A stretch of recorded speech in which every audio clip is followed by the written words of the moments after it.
Hey, we're live for the unscripted conversation about mental health. No, I did not invite Lo. I haven't talked to her in a long time. That's kind of a side note. Most of you will not know who Lo is, but anyway, that's a good idea to invite her. All right, so here's what we do in the unscripted conversation. I talk about mental health stuff randomly if needed, but mostly I respond to things in the chat to discuss mental health. So confidentiality isn't really possible. I try not to call out names a lot of the time. Every once in a while I might, but generally I won't really pay attention to who's saying what, and we'll keep as much confidentiality as I can. People that watch this later, hello, don't necessarily see the chat. So, but with that said, I'm here to answer any questions you might have about mental health and discuss different mental health issues as they come. And if you're watching later, we do this live at 7 every Sunday. So subscribe and hit that notification thing so you'll know when we're going live again. And if you're on the stream now, then please ask away your questions about mental health and let's figure it out together. So I am a counselor and I love evidence-based. My favorite form of therapy is ACT, which is acceptance and commitment therapy, which is a version of therapy that is evidence-based, but it's newer. So there was behavioral therapy, and then the next wave was cognitive behavioral therapy, and ACT is called third wave psychology or therapy because it is acceptance and commitment therapy for, well, anybody, but like building on cognitive behavioral therapy. So it is part of cognitive behavioral therapy, but there's more. Okay, question. Are you for or opposed to medication for depression and anxiety? Yes, I am for or opposed to it. I would say that it is something that, in my mind, the biggest statement that I'll say, and this is an evidence-based statement, is that it should be done with therapy. I think it is a shame that it is given out without therapy because it should be something that people do in addition to therapy. When it comes to medication versus therapy, medication is more instantaneously effective, right? So pretty quickly you have results, whereas therapy takes practice. And medication, you do build up a tolerance, and it can be easy to fall into that then rebalancing game where you try to have to find new medication or higher doses and start to play. And that's when people really start to struggle. If you're going to therapy at the same time, then basically when the medication becomes less effective, you actually need less anyway because the therapy methods have been increasingly successful. So that's my gist of the medication debate. What was the word you used today in the message, a sermon? Like actions that don't align with values. That is cognitive dissonance. Cognitive dissonance is when basically there are really it's anything that doesn't align. So incoherency or incongruity. I'm sorry, incongruity is the word. In the therapy is one thing that therapists look for. So two things that don't fit together. So if we have two different versions of ourselves at the same time, then we're probably going to have cognitive dissonance. And it's basically where, like, I could use the metaphor of like with actually sound waves. So certain sound waves move well together. When they clash, there's this feeling of dissonance versus resonance. And when you've hit it, so it's like two notes that don't belong in the same key. It's out of tune is what it's going to sound like, and it's going to and it's just not fun to listen to. That's dissonance. When our brain has two different frequencies that don't work together, we have cognitive dissonance. You use the same. Have you seen the thing where supposedly if you treat kids with ADHD, their brains are elastic enough to learn the tools to be adults and not need meds?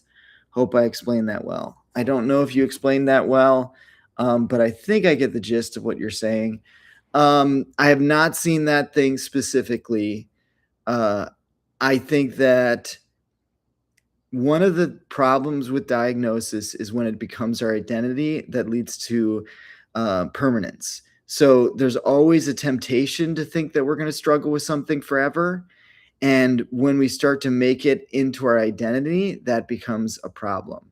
So if someone is young and they start to have where they start to function and they realize they're accepted and their now identity is no longer that they can't do something because they have ADHD, then they're very likely to not stay in that place forever, if that makes sense. So it's very possible that that's part of the reason why, that basically whatever becomes our identity has more permanency, for better or for good or evil, for better or worse. Moral injury is a therapy term for when we do something that contradicts our own values and it has a negative consequence. And it might be a slight break in our morality, but it might be a severe penalty. So, in other words, like I remember one example used in a book about moral injury, and trigger warning, this is kind of a sad story, but one client of this one counselor, this is one of my clients, this is from the book, got really angry and like sped out of his car or driveway, breaking his value because he was responding in injury. He's responding in anger in a way that broke his values, and happened to have his kid behind the car. And the kid, I can't remember if the kid got seriously permanently injured or even died, but that would be a moral injury that it's especially difficult to overcome those. It's really sticks with us a long time when we have a moral injury, because we're thinking of those ramifications and we know it's our fault, and not just because we made an like mistake or error of like fumbling something, but actually did something that broke our values. So those become very difficult, and it's very important to forgive yourself, go through that process of healing so you can be the best version of yourself with struggling through moral injuries. I'm not sure if that's answering your question or not. You just said moral injury question mark. So I described what a moral injury was. So there's nothing more traumatic for us as human beings than when we break our own values. It is the most severe trauma. So like PTSD with veterans, we often think is they were exposed to all of these things and that were terrible things. But a lot of it is that they did things that they didn't think they were capable of and that broke their values. And that's the hardest thing. That's the biggest trauma for most vets, or at least a lot of them. I think sometimes depression and anxiety can be situational, therefore not need meds. So one thing that might be controversial for some, but I will say we for a while in therapy used what's called the disease model. And your comment just kind of came from a disease model perspective. So depression and anxiety are in some ways situational, even when they're not based on the circumstances, but they're based on your thoughts. It's not clinical. So it's not that there's some it is matter in your mind. Don't get me wrong. There's synapses and certain fire, and that's why medication can help, but it's not the primary cause. So one thing to think about is that we're talking about like these chemical reactions. So if you smile and laugh or hug someone for 20 seconds, and yes, it does take 20 seconds, hormones will be produced in the body. That reaction will happen. So cognitive behavioral therapy basically realized that depression and anxiety are modified by how we think about things. That's the cognition in cognitive behavioral therapy. So we basically realized you can think your way out of depression and anxiety. whether it's clinical or not. So it can fit all the symptoms of the DSM-5. It can meet all of the diagnosis. It is something clinical. It's not a disease. And so you can't, it not only responds to medication, but anything would respond to medication, but it will also respond to therapy, if that makes sense. I think that was related to the first question asked by Gia. Okay. Yeah, no, I think she meant cognitive dissonance, but I could be wrong. Maybe she meant moral injury. Hi from both of us. Welcome. Before examples, better example maybe, making a promise to assist someone we love to death, then living with that carrying out that promise. So that one might be complicated because it's a conflicting value. So this is where cognitive dissonance really comes in, because there's a part of you that wants to sustain life, and it is breaking your value to helping them end their life. And then there's another part of you that wants to hold your word and values keeping those promises. And so those two values being at conflict create a lot of tension. And yes, when met with also a very big consequence to that thing, no matter what that is, even if it's just you processing it, that can be really difficult to go through. And it's like there's therapy to help you process through that. One thing that I say is, it's the reason why we call it processing, is it helps to have a process. So whether that's a workbook, a rite of passage, a spiritual rite, a support group, a therapist, having a process to go through moral injuries or cognitive dissonance can help us to unpack it and move forward so we don't get stuck in it. There's nothing wrong with going through it. It's all natural experiences that we go through in life. None of us go through this life without committing any moral injuries. We all do. How do we process it? That's what matters. How do you feel about that there are certain professions / background checks that require people to have never had mental health diags previously, which I think is short for diagnosis. That's a bull crap. All right. It's basically not understanding the nature of diagnosis. So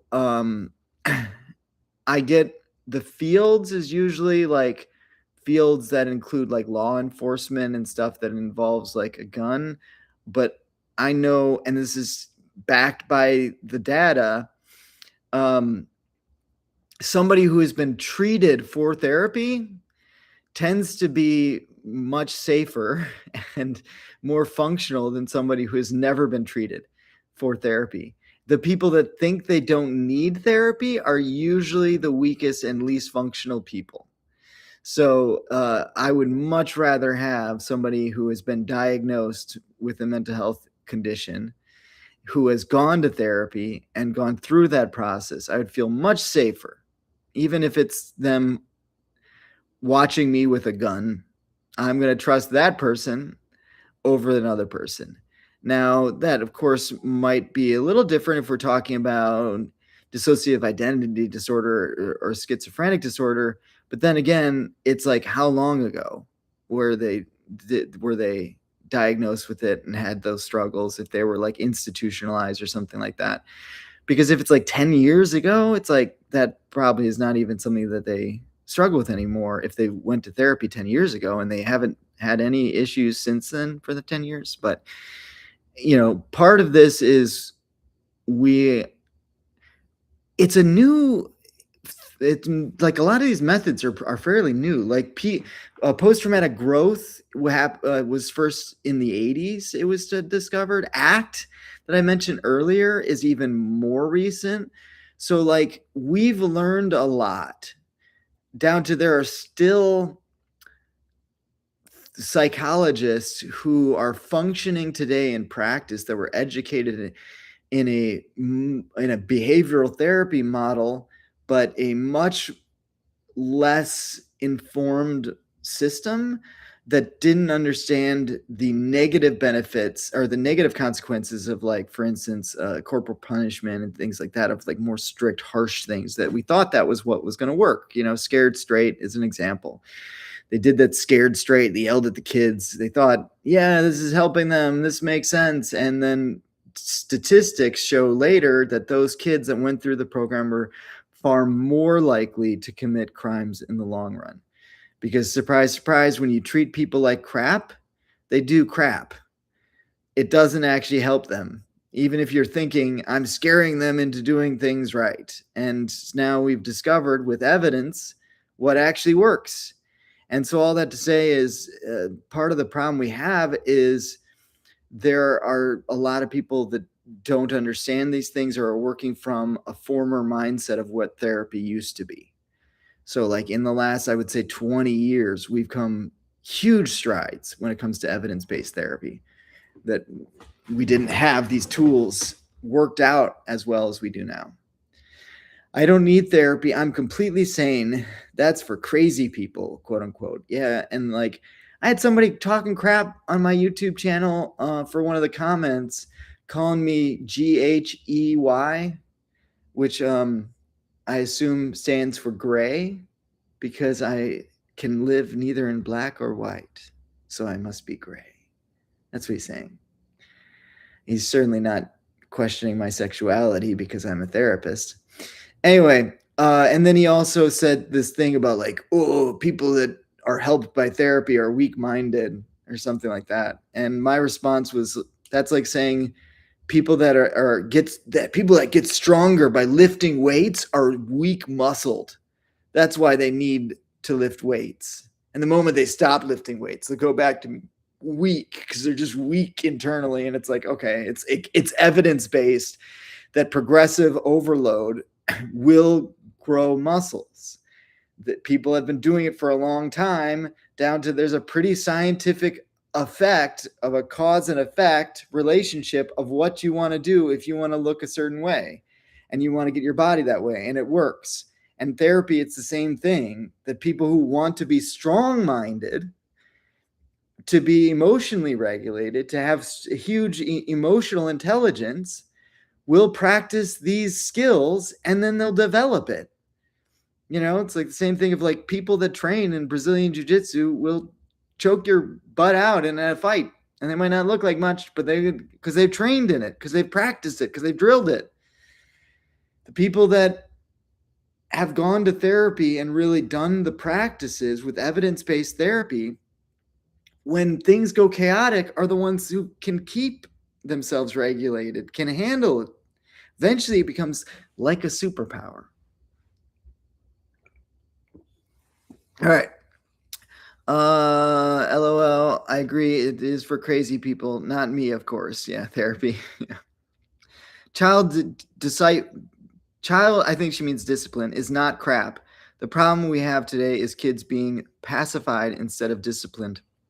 So, I'm not like, my parents spanked, full disclosure. And there were things that my parents did that weren't great, for sure. And, especially my dad had anger stuff, and, it's all water under the bridge. He apologized pretty quickly in that situation. But the spanking was not abuse for me, right? What I experienced, that I won't say is abuse.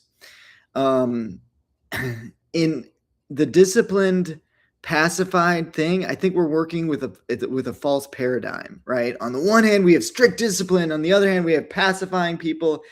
And it's like what happens a lot of times is people do react to what their parents were. So their parents were overly harsh, overly strict, focused on discipline.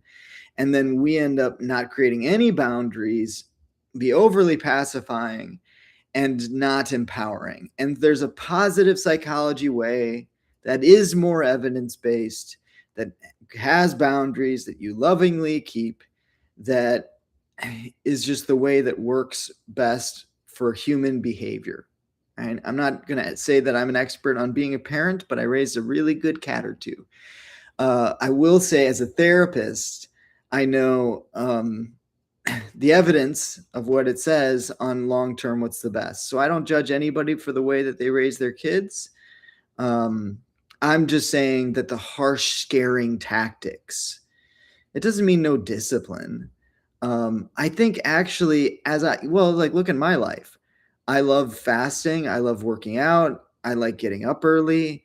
I like doing all these things as a form of discipline, right? You could say, but not as a punishment to myself. I see it as a reward. The point is that if you create a safe, inspiring environment for kids, they thirst for knowledge and they want to learn.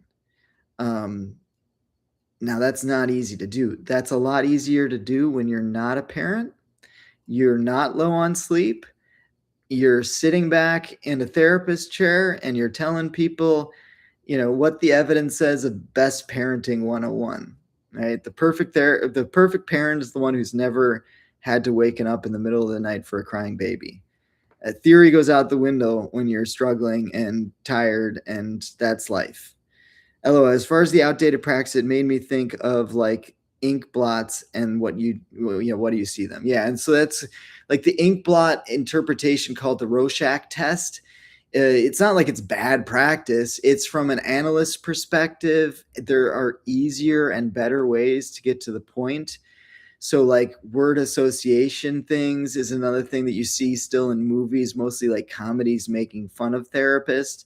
I don't know any therapist that uses the Rorschach test, and I don't know any therapist that uses word association, because there's just so much better tools out there that you can use that will get right to the heart of the issue and help people process. I guess you could use those tests if you had somebody who was very low in emotional intelligence and really hard to get to actually talk about things directly. So you have to be like indirect.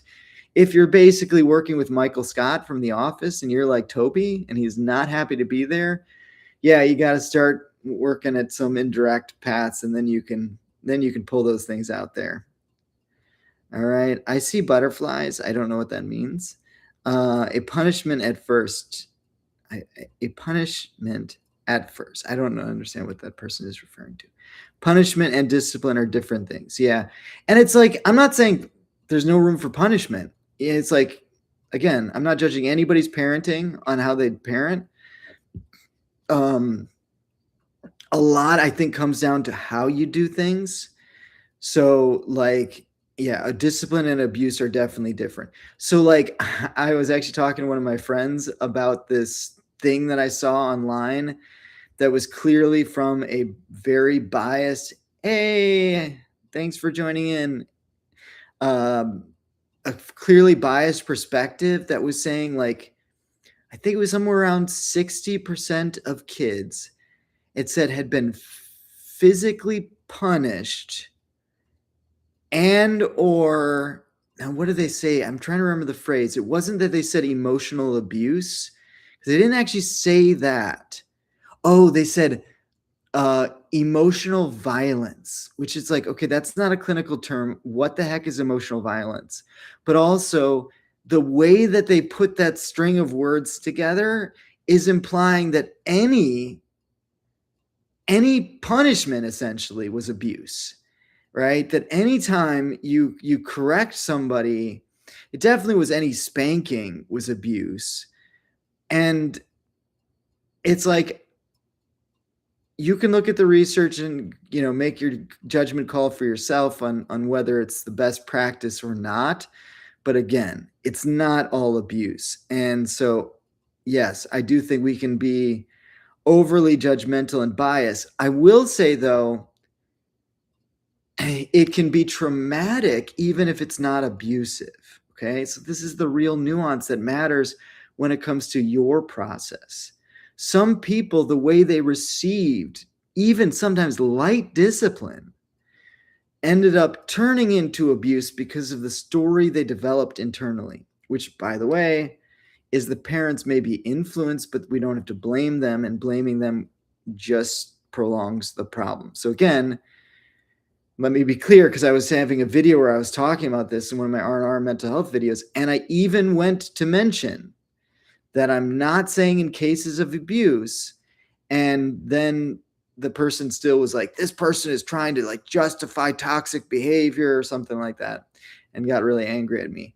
But I tried to be very clear. I'm talking about in situations where maybe it feels detrimental to us, maybe it hurt, but the person wasn't actually doing consistent, intentional, abusive things. As a therapist, I can tell you, I've been with the clients. This is a scary reality, but I've been in there with clients that have had stuff that I've only seen in movies, in how traumatic the actual objective event was, right? And psychologically, that wasn't the thing that was most damaging for them. So they went through all these terrible nightmares, literally the worst nightmares that we make movies about. And that wasn't the thing that they're struggling with to this day. And the thing that they're actually struggling with to this day would be something far more familiar, far more regular, but far more emotionally meaningful to them. So in other words, like their father wasn't abusive, right? In this example. But their father neglected them and wasn't there for them, right?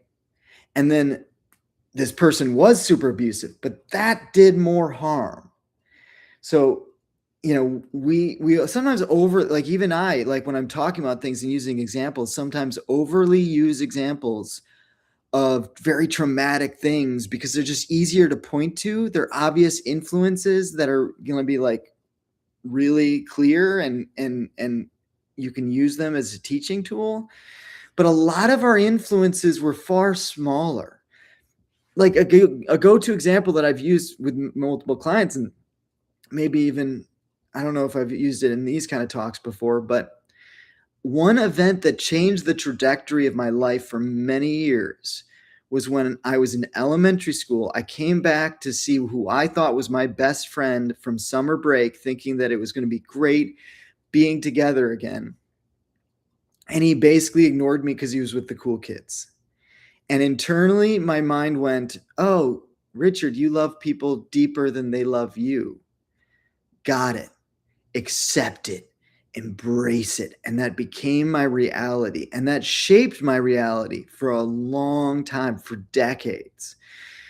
So if somebody loved me more than I loved them, since I didn't think that was possible because of that limiting belief I literally got in kindergarten from not a traumatic experience, but like a small little diss on the playground, essentially, literally, I would deny it.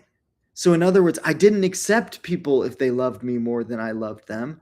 I didn't believe it because I believed I always loved people more than they loved me.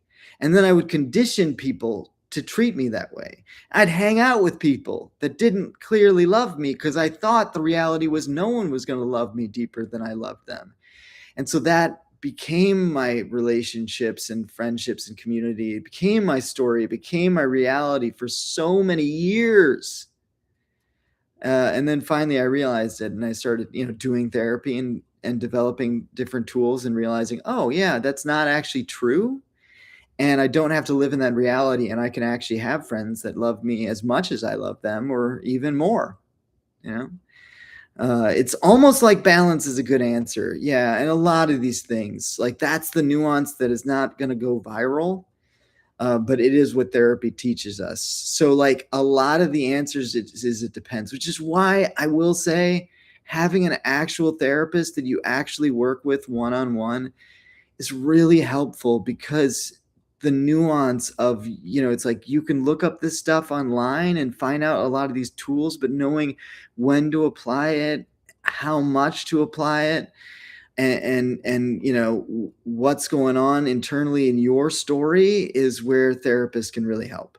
So they can work with your story and go, hey, look at this pattern, right? What can we do about that? Whereas you might be like, I need to be more this, or I need to be less that, and yeah, like depending on what you mean, going back to like the child discipline thing, depending on what you mean, you're absolutely right. that child discipline is really important and we need more child discipline. But you could also be like, child discipline is abuse. And if you mean a different thing, like if what you're thinking in your head is a different reality, then you could also be right. And what matters is how we apply those things, which is why we have good evidence, but it's taken us a long time to get here. You said running and waking up early is not punishment. It's why I said it's punishment. Oh, okay. Yeah. Yeah, no. And like, it's a punishment at first is what he's saying. Yeah. So it's like running and waking up early feels like a punishment in the moment. But if you've done it for long enough, you see, we love you, Richard. I love you too.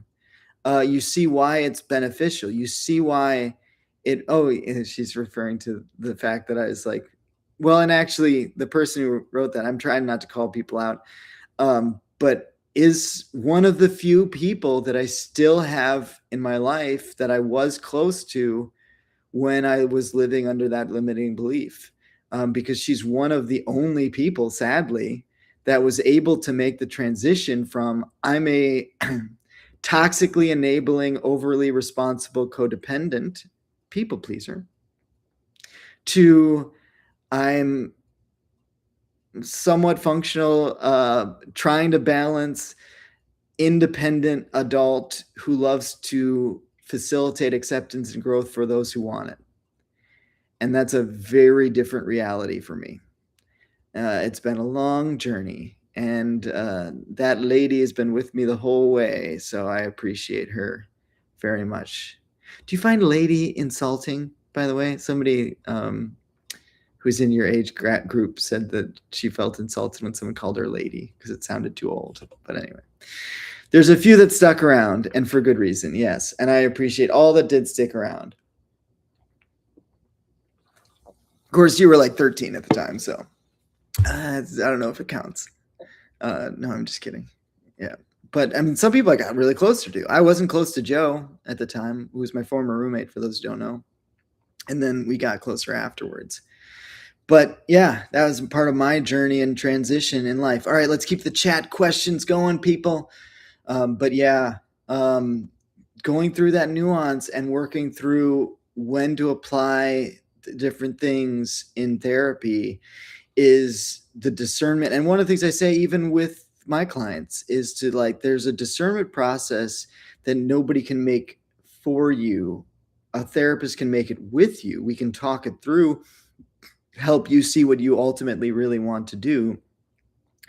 But like, we don't know, for instance, how much anxiety you're experiencing or how much depression you're experiencing. We can ask questions, we can do assessments, we can kind of get a sense of where you are expressing that you're at.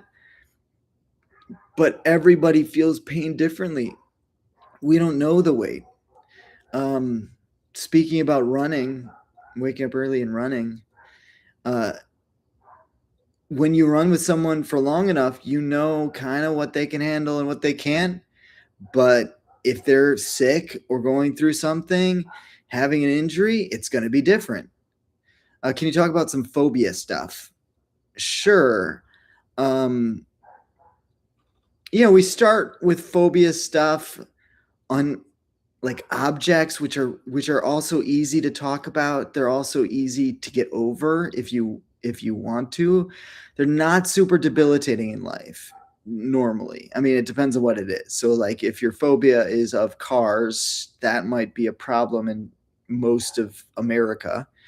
But if your problem is cockroaches, like, okay, like live in a clean house and you'll still see them in Florida, but not that often, and you're fine.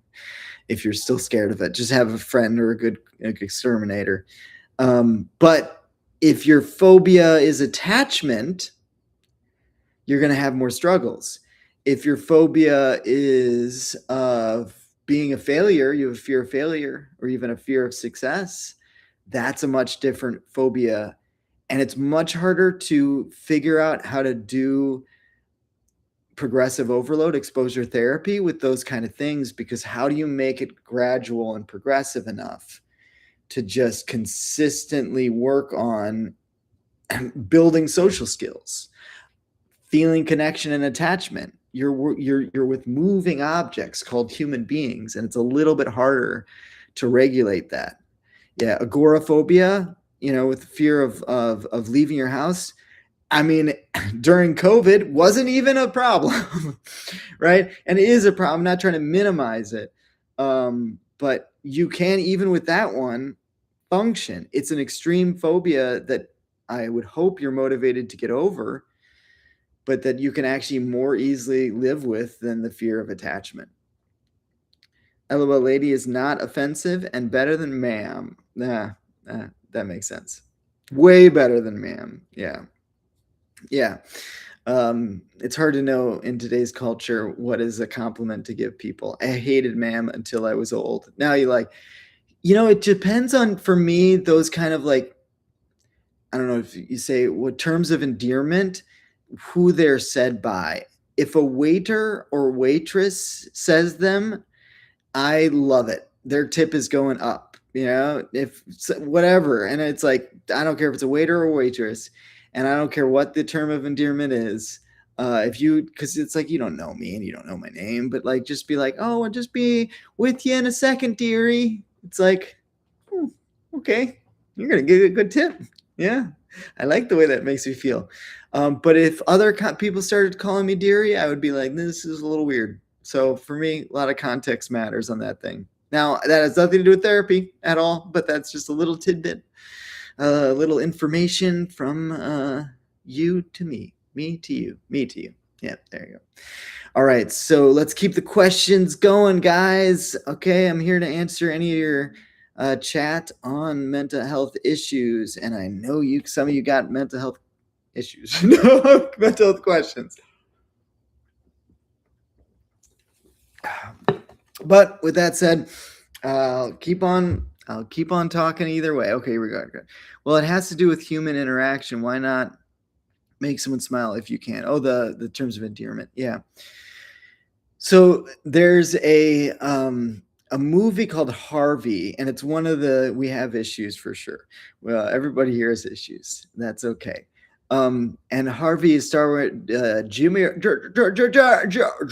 Stewart, who's one of my favorite actors, and it's just this really feel-good movie.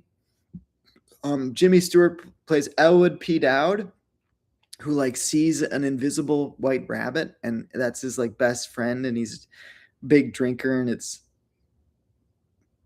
not really clear if he's mentally healthy or not.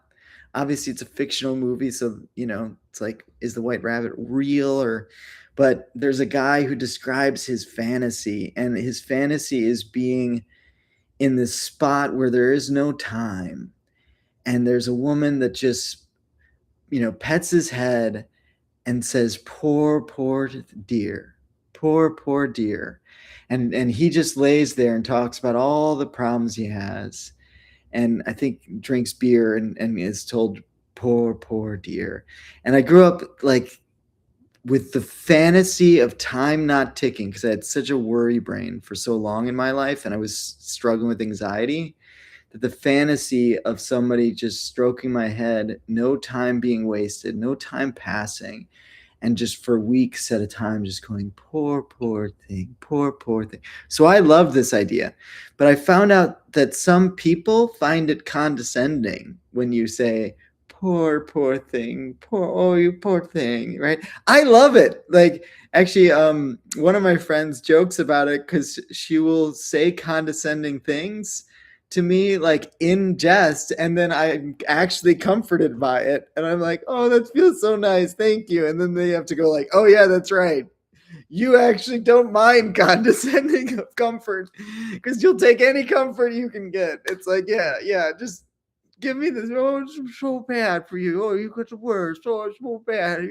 And like, even like that, and I'll just be like, oh, you're such a baby.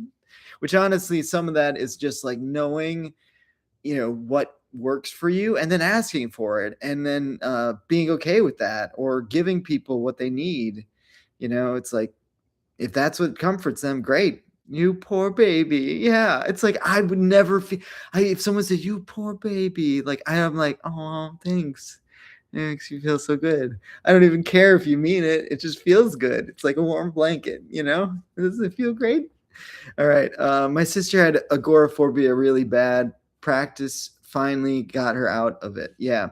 And that's what exposure therapy, practicing consistently, slowly moving forward.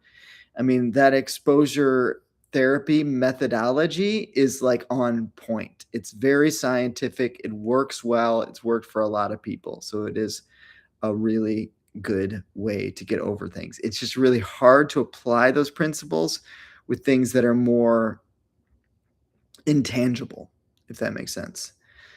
I know we'd eventually get the impression on here of Jimmy Store.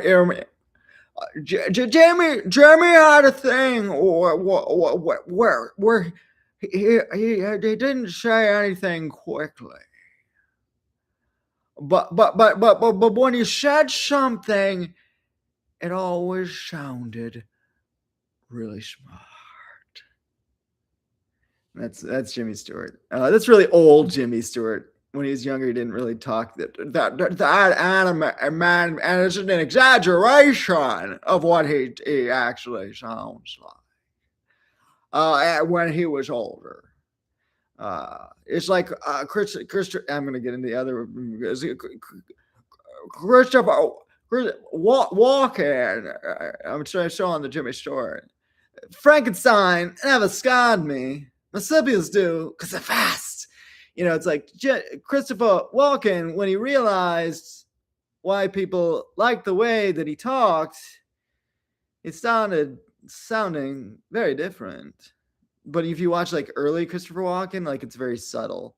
And then as he got older, he got like, he realizes, oh, this is what people want from me. And then oh, now I'm going back to Jimmy. Christopher leaned into like the timing and all that a lot more. It's crazy. Anyway, I don't know what that has to do with mental health, but yeah, those are the impersonations that the only two that I can do. And I haven't done Christopher Walken in a while, so it's not great. Can you talk about attitude or of gratitude versus toxic positivity? Yeah, so that's a really good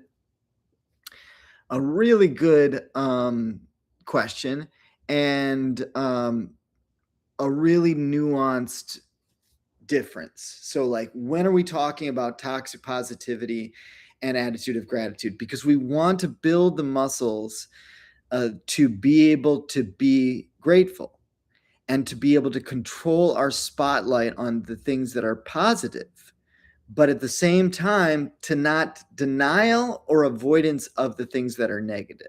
So that's kind of the way to look at it. The way I say this is, I accept sadness when it comes, but I embrace joy. And so there's a subtle difference of my relationship to sadness and my relationship to joy. People could accuse me of wallowing in sadness, but I'm really not, because I'm building habits. And this is a method that worked really well for me. Okay. I used to suffer from depression a lot. And what I would do is, if I was, depressed, I would try to snap out of it. Some days I would succeed and some days I would fail. I failed more often than I succeeded. But what I would then do is I would make the plan for the next day. And I'd say to myself, okay, self, I'm going to let you feel sorry. I'm going to let you feel sad. I'm going to embrace it, process it, go through it, feel it tonight. But tomorrow morning, I'm going to wake up. I'm going to do this routine that's going to be, my mental health routine, which usually involves exercise, meditation, devotions, different things like that, maybe even dancing. And I'm just going to do it. I'm going to hit it in the morning. And then I would be successful at that more than not, but like maybe 50, 60, yeah, probably 60 at least % of the time. And then when I wasn't, I would just let myself process again. And I would say to myself, well, you obviously had more things to be sad about, and that's okay. You can allow yourself to be sad. You're not going to be stuck in it, because you're going to make another plan tomorrow. And then it might be the same plan. It might be a little bit of a different, improved plan. Maybe this time I will invite some friends to do it with me, to have some more accountability. Maybe I'll add some things that are a little bit more life-giving. It's like, okay, I'm going to do some hot tub ice bath, plan. Maybe I'm going to like do some one-wheeling, things that I enjoy, right? And make that plan and then try it the next morning. Very rarely was I not completely out of it in like 2 days, maybe 3 at the top at tops. So going from having where I could slip in depression for weeks to having that worked for me hugely, was a big pivot point in my life. And then it became less and less till I didn't even have to do that again. And that season of my life hasn't happened in years. I still feel sadness and moments, but they don't usually last for days anymore. I can usually process through it in that day, maybe next day or whatever. But that method might help you get to that shifting point, because what you need to create is an option. And when you've given into your depression over and over, it's hard to have that option of how to process through and choose. Now, here's the nuance: joy in a way that is not avoiding the sadness, where it's going to cause more havoc long-term in other areas. So that's the thing, is some of the sadness that we're processing, we actually need to process to be the healthiest version of ourselves. And so we can practice gratitude while we do it. And there's a bunch of other exercises that help this, that can actually even sandwich in gratitude and allowing yourself to feel sadness at the same time, that are really helpful to build emotional intelligence and emotional regulation skills. So it's like, surprise, surprise, practicing things, whether we're talking about the cello behind me, hello, cello, which I don't actually play, but or mental health skills. If you practice feeling emotions, you get more skilled at it, and then you can feel them in a healthier way, and you can not get stuck in them as much. It's like they're all connected. You and I had a conversation a while back about a person that is so fake happy always. Yeah. So there's a term called excidentism, which is where you hide behind your teeth. I'm so happy. And it often is because sometimes it's like you fear that you'll be rejected if you are sad, because people think you're a burden. And the irony is you're usually really annoying because you're so chipper. So you'd actually be more loved if you'd be genuine and vulnerable, even if it was that you're going sad. There's this negative feedback loop, that you have this bad relationship with sadness. You're like, oh, people that are sad are just basket cases. And then when you're sad, you're a basket case because you put it off for so long. You didn't allow yourself to feel sad in a manageable, healthy way. And yes, healthy people feel sad. It's a sign of a very wounded soul who says they want to be happy all the time. That's a limiting belief. And it doesn't even make sense. I mean, honestly, you might think it sounds like it makes sense, but so much of life's richest experiences are the other emotions. There are multiple emotions that are primary emotions that we are designed to feel. Happiness is just one of them. And happiness is cool, but so is reflection and sorrow.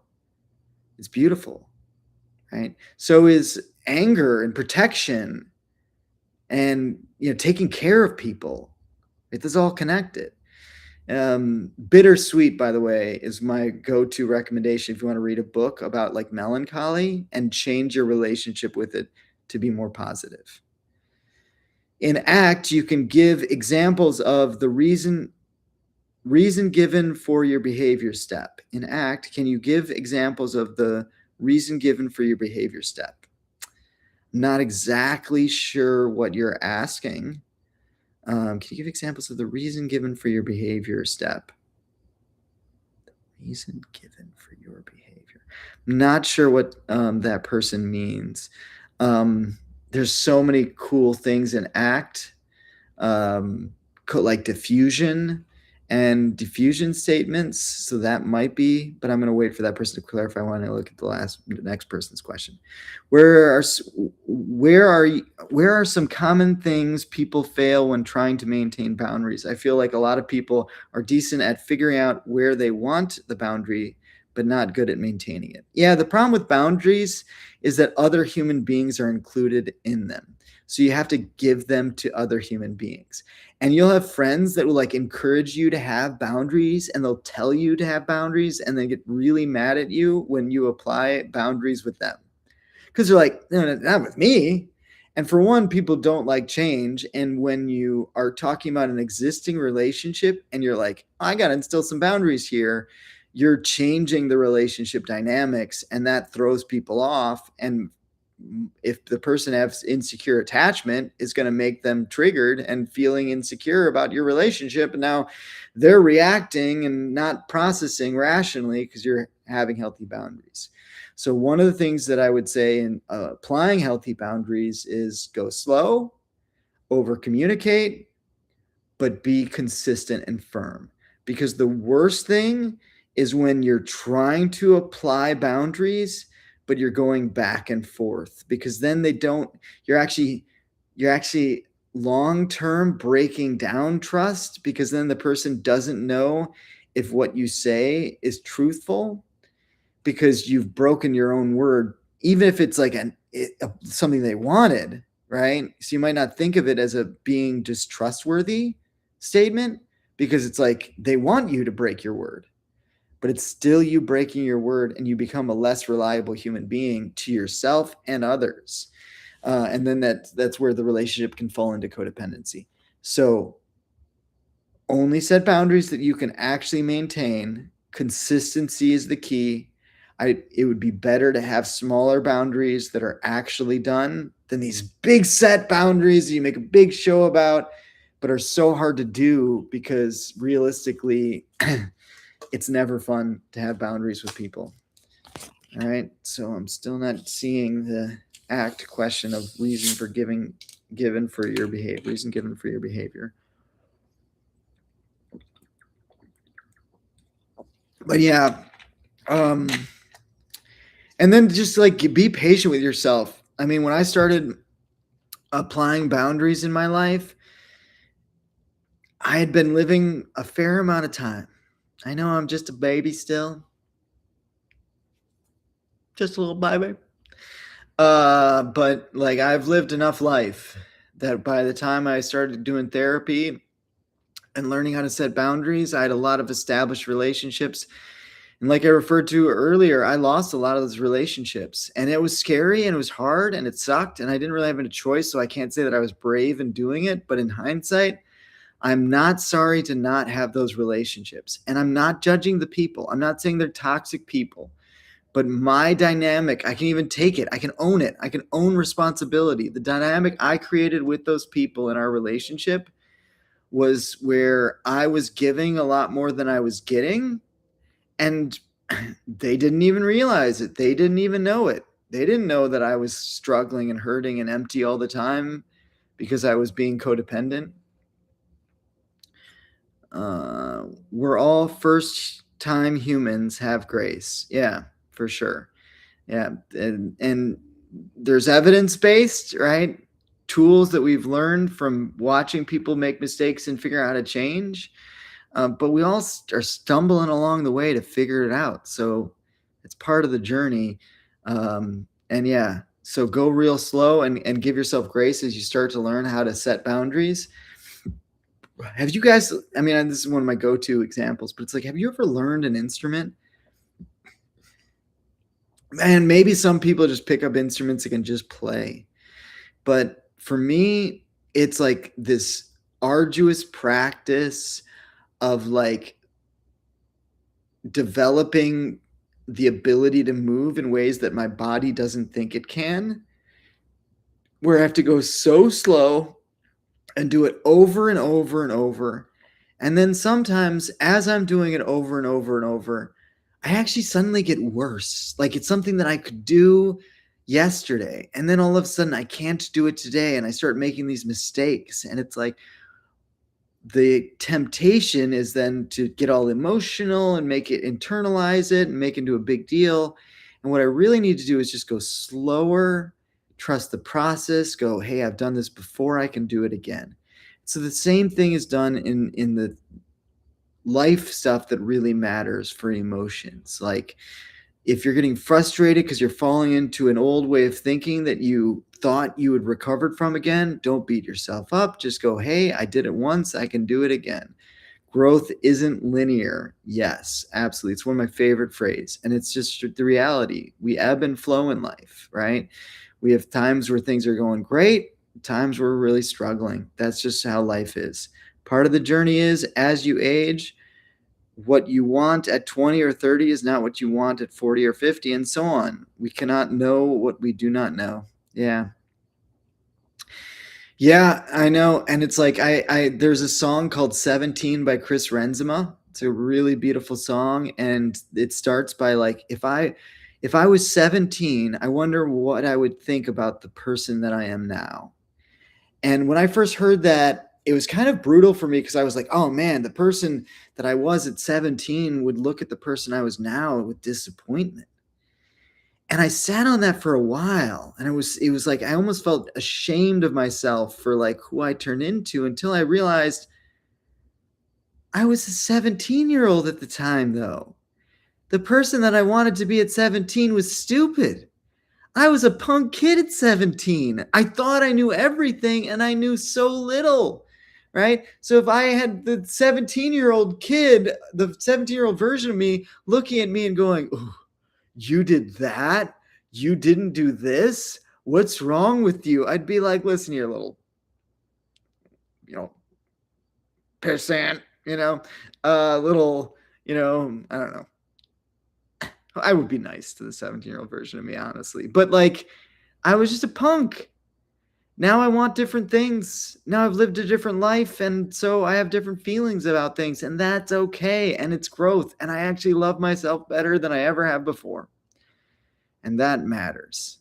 And so, like, hopefully, as we get to change what we want from 20 to 30 to 50 and so on, it becomes more and more of who we really are and the real needs, because we stop trying to earn worth or prove ourselves to the world, to our parents who are passed away, some of them still live our, control our lives because we're trying to make them proud. They're not even there. I'm not saying this isn't me, but like there's so many people that I know that are clients like that, and not just going, yeah, I can just be me, and that's enough. And that's hopefully where you get to when you're at the thing that you ultimately want to be. All right, so that's where a good place to end it there. So thank you all for coming to the stream. Thank you for the people that commented. I really appreciate you. And if you're watching this later, check it out next Sunday at 7 o'clock, because it's every Sunday at 7 o'clock. All right, so we should be here, and hope you guys are all very well. Practice your skills to be the best you can be.